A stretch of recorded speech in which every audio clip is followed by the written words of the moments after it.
Faithful Caregiver. I'm really excited today because I'm out here on my back porch getting ready to show you something that my 15-year-old grandson and I got involved in doing this summer that I really think that you and your dementia loved one will enjoy doing together as an activity. And it's gardening, but it's gardening in pots. And what I've done is I've found some pots that I could use very simply. They were inexpensive and it just made life easier. And I found them at Lowe's Hardware, and I want to show you those and show you what they look like and tell you what I did with them. And then I'm going to show you also around this porch to show you some of the things that we planted from seed, and some we did not plant from seed, but we just bought the plants. But it's been a lot of fun to work together doing that this summer.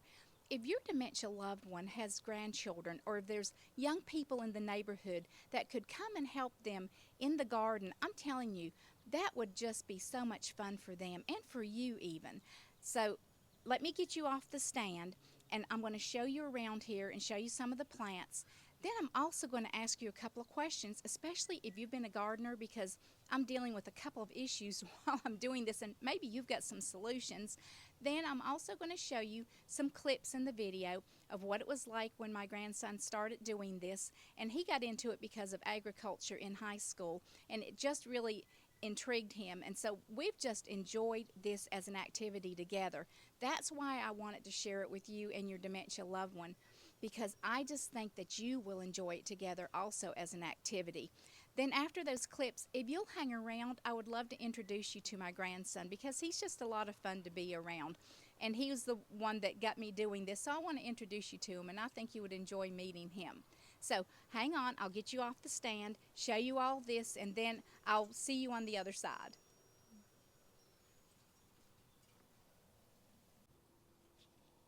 Okay, here we are on the back porch, and let me start with this little maple tree that I planted from seed. Actually, you can just go out in your yard and get seeds and plant them from seed.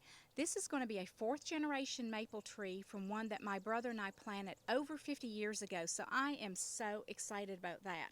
Then look at this humongous gourd plant, y'all. I've never planted one of these before. This was my grandson. Somehow we've got to get it down to his home, and that's going to be a trick.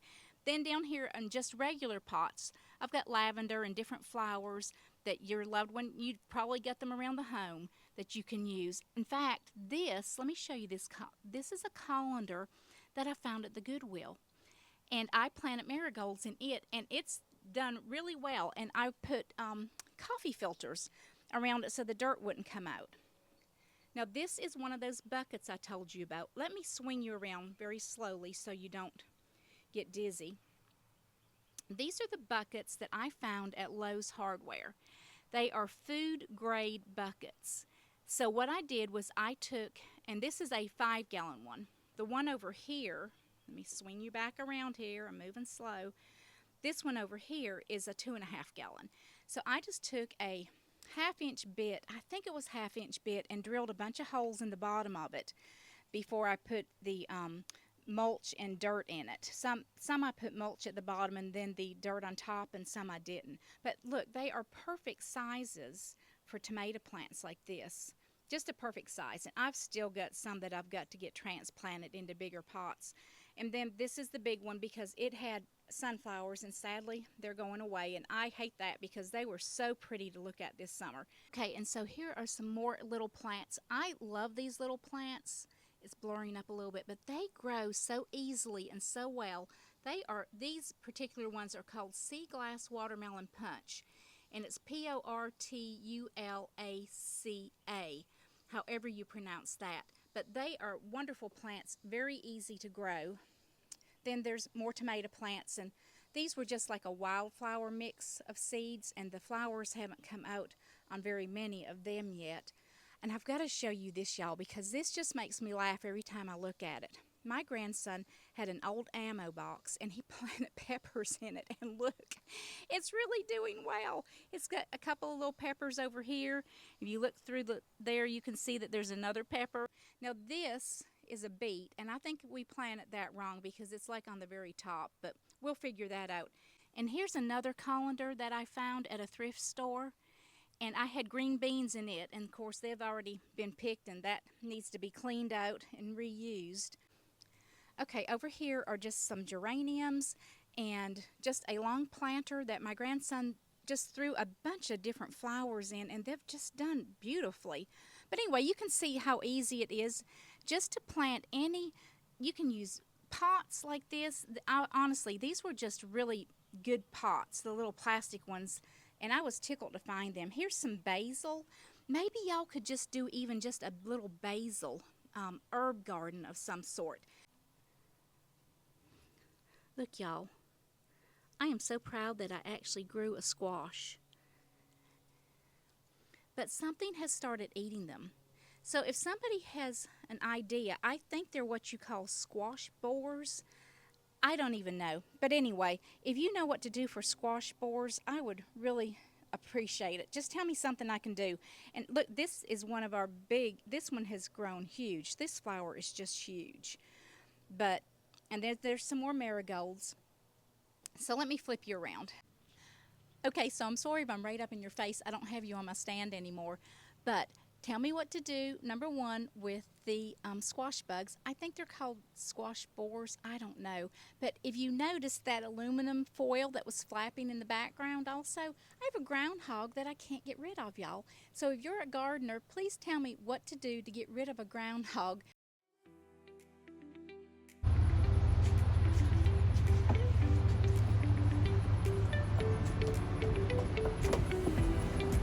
Hi.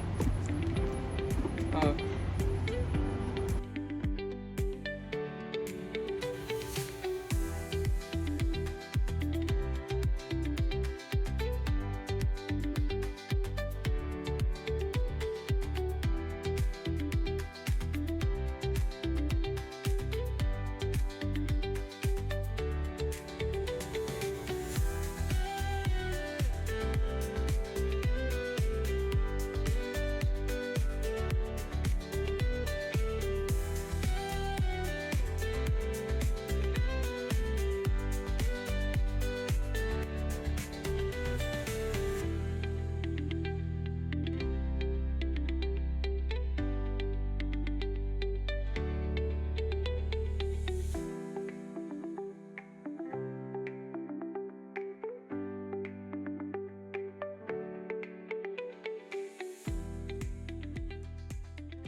And this is my grandson Brian. He's the one that got me going again in plants, and he's back home from vacation, and he's taking some of his plants with him. So we're going to get some plants loaded, and I will talk to you later. Do you want to tell my community on YouTube goodbye, buddy? He's a joy. I'll talk to you later. Bye. Thank you for taking care of your dementia loved one. As always, God bless you and stay true.